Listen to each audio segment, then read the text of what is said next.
Hello again, keeps happening. Transfer show, breaking transfer news. Mark McAdam, what have you got? Almost feels like deadline day, doesn't it? The energy in this place is brilliant, and there is some significant breaking news as far as Liverpool fans are concerned. We've been speaking about it for the last 2 hours, and this is deal done, and Liverpool have agreed a deal with Bayern Munich for the midfielder Ryan Gravenberch. We understand the fee to be worth in the region of 40 million euros. So once again, Jurgen Klopp splashing the cash during this summer to offset some of the sales that they've made. We understand he will sign a 5-year contract, and he is travelling to the UK tonight to start that medical. So yeah, they've got to get this one done before tomorrow night's deadline, but the fact that they've agreed a deal is hugely significant, because this was an area of the pitch that Jurgen Klopp really needed to strengthen. And the significance of that is João Palhinha, because Bayern Munich, we were of the understanding that they were not going to let someone like Ryan Gravenberch leave the club unless they found a replacement. Does that mean they are making progress in trying to bring in a replacement? We know they are pushing for Fulham midfielder João Palhinha. We know that they want him to come to Bayern Munich. We know that Palhinha is up for that move. Have Bayern Munich made... Guys, make sure you hit that like button and subscribe to the channel. ...inroads with Fulham? We will obviously make a few calls, because it seems that there was a domino effect with that. One had to happen for the other one to happen. If Gravenberch has been agreed and he's on his way to Liverpool, have Bayern Munich sorted out a replacement? I know you'll find out before anyone else, Dharmesh. Andy, Gravenberch then to Liverpool, is that a good bit of business? I think it is. The potential there is huge, and they need those numbers. You know, you look at the amount of midfielders that Liverpool lost this summer. Now, I think there's real potential in that midfield three of Endo, McAllister, Szoboszlai. That can't sustain them for 60 games of a season. They need more. And Gravenberch, I don't think he expects to play every game. He expects to get opportunity, which he didn't at Bayern. He had successive coaches who didn't really warm to him, in Julian Nagelsmann, because he was the club signing, not the coach's signing. And then Thomas Tuchel hasn't warmed to him either, even though there are a couple of different roles that he feels he could fulfil. So, let's just reiterate that for you. Ryan Gravenberch agreed a deal with Liverpool for, what was it, Mark, 34.2 million? Yeah, 40 million euros. So that is a significant bit of 34.2. Ajax will get 7.5%. They had a sell-on because he went from Ajax to Bayern Munich this time last year, and it's something that Jurgen Klopp was looking to do. He wanted to reduce the average age of the squad, and Gravenberch at 21 years old, of course, some of his best football still ahead of him, so that would be playing into what they were looking to do with that midfield. I hope you got your place on the sofa for deadline day, because it is going to be a humdinger. We started the show with breaking news. Conor Gallagher, Dharmesh, 24 hours of the window left. What's the latest on this one? Could move on deadline day. Not 100%, but we do know that Tottenham are interested in Conor Gallagher. While their focus is purely on, at the moment, outgoings, they do still want to be active with incomings as well. And they could yet make a play for Conor Gallagher tomorrow on deadline day. I just wonder whether Tottenham are thinking by leaving it this late they might be able to get a good deal out of Chelsea. Chelsea aren't under that much pressure though. Remember earlier on in the window, they rejected a bid in the region of £40 million from West Ham United. So that gives you an idea of what their valuation is, in excess of £40 million. And he's still got 2 years left on his contract. And Chelsea are open for him to extend that contract, but are also, if a good deal comes in, would consider an offer as well. Gallagher himself, he's happy at Chelsea. Chelsea are happy with Gallagher. He started, you know, a number of games so far this season, but he's also seen a number of midfielders arrive at the club as well, and might be just questioning how much game time he is going to get with the arrivals of the likes of Lavia and Caicedo. Okay, so Gallagher could be on his way to Tottenham, Mark.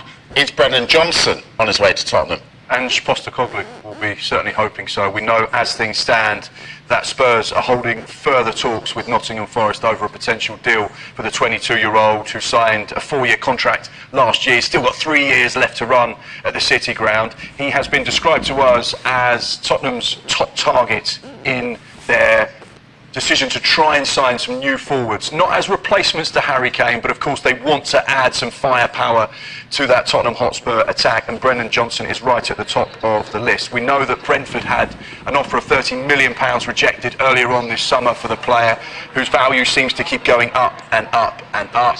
He's very highly rated Wales international, someone that has transitioned from League One to the Championship to the Premier League so well, and could be one of the most exciting players at Nottingham Forest, hence why there is an interest from Ange Postecoglou and Tottenham. Be interesting to see whether Conor Gallagher and Brennan Johnson both get done over the course of the next 24 hours or so, but Brennan Johnson right up the top of Tottenham Hotspur's list. Okay, so Spurs could get a couple in there. We've said throughout the window they've got to offload Darmesh. Reguilon, is he on his way out? Well, this is a very interesting situation because Manchester United are looking at a number of left-back options. We thought Marc Cucurella was going to be close to joining Manchester United on a straight loan from Chelsea. He ended up playing the full game for Chelsea in the EFL Cup last night against AFC Wimbledon, throwing huge doubt on any potential deal, and we were right to doubt any potential deal because now Manchester United are close to agreeing a deal with Tottenham for Sergio Reguilon. And he's been given permission to travel up to Manchester for a medical. Even though the deal isn't fully agreed, it is going in that direction, and with the time constraints left in this transfer window, it's best he gets up there to do that medical and finalise that move. So it will be a season-long loan, and I think Manchester United will try and insert some sort of break clause in January within that deal, which is probably one of the reasons why it scuppered a deal for Chelsea and Marc Cucurella, only because Luke Shaw and Tyrell Malacia aren't being sold or anything, they're just injured and they're going to come back from an injury. Andy, what do you make of the way Man United do business? In the last window, they chased all sorts of players and ended up stumbling on Casemiro and had a real result. They've now just looks like they're going to get Reguilon when they wanted Cucurella. What do you make of the way United are behaving in the windows? Well, it looked like they'd come to a crossroads and come out the right side of it, didn't it? If we go back a little while to when Erik ten Hag was first in charge, they were recruiting, it felt. Guys, make sure you smack the like button and smash that like button. Let's try and get to 1,000 likes and let's try and get to 498 subscribers. That would be great. And let's get back to the video. More sensibly, more sustainably. It felt as if Højlund was part of that as well, to learn the ropes gradually under Marcus Rashford.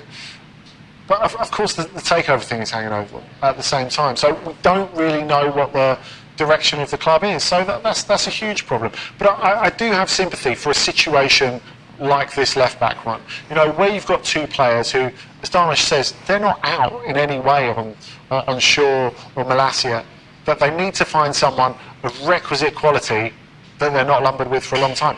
And that's where they can take advantage of a situation like Tottenham's, like Chelsea's. Because if there's one thing all these Premier League clubs have got, it's a lot of highly paid players that they want to get rid of.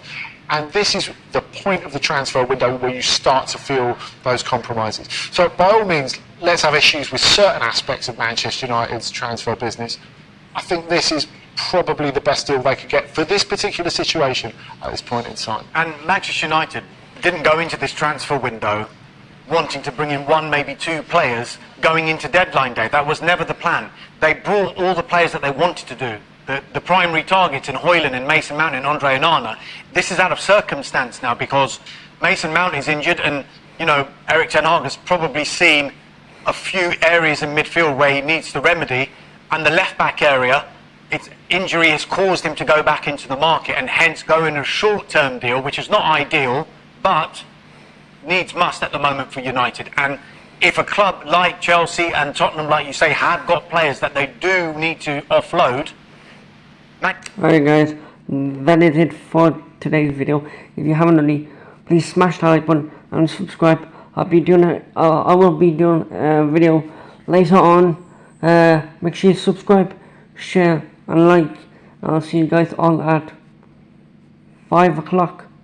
Make sure you smash that like button and don't forget to subscribe to the channel. We're so close to 400, and no, we want to get 498 subscribers. So make sure you smack that like button and subscribe. Don't forget to like, share and subscribe. And I'm your boy Pro Gamer, over and out. I'll see you guys all later. Peace. And don't forget to subscribe and like and hit that like button.